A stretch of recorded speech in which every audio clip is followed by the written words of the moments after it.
This weekend, what we saw was not the beginning of the end, but the end of the beginning. In other words, Wall Street has finally burst their illusions about how bad this is going to get. So I think that there was a lot of denial about this until this weekend. And it wasn't just Dick Fuld refusing to sell assets, refusing to find a buyer, but Merrill's John Thain, finally decided that he had to face reality at Merrill and sell to Bank of America. So now we have the bursting of illusions, but what we haven't had is any of the financial fallout from the Lehman bankruptcy, and that's to come. The real problem is that in a deleveraging environment, people have to sell, banks have to sell, and when they sell, that depresses the price, which means that undercapitalized financial firms have to sell more. So what we're getting is this bad spiral here, this terrible, nasty spiral, where selling begets selling.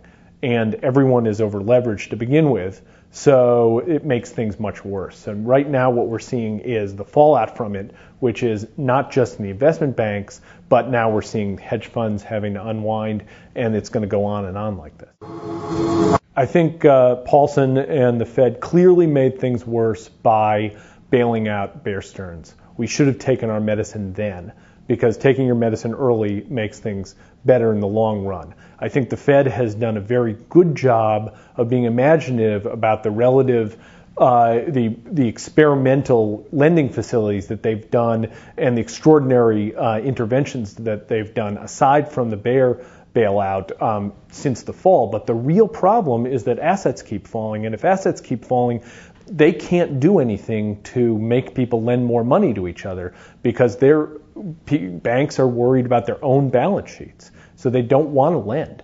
So the real problem is only going to be solved with time, and we just have to get through it. The economy is now poisoned by the failure of the financial system. The financial system is the stuff of growth.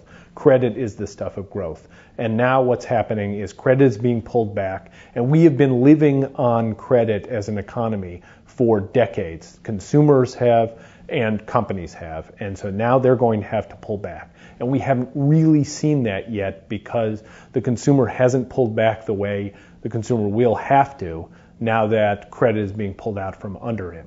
So now we're going to get the real problems in the real economy. And then that's going to lead to more joblessness. It's going to lead to failure of corporations outside the financial sector, and that's going to be the next wave of financial problems for the lenders, for the banks, and for the hedge funds and private equity firms that lend to companies. So the next wave of financial crisis is going to happen after the real economy goes into its problems. The next crisis is the credit derivatives market has to be unwound. People are going to have to figure out who gets paid from the Lehman bankruptcy and how much. The Fannie and Freddie problem with credit derivatives has to be sorted out. That is a big mess.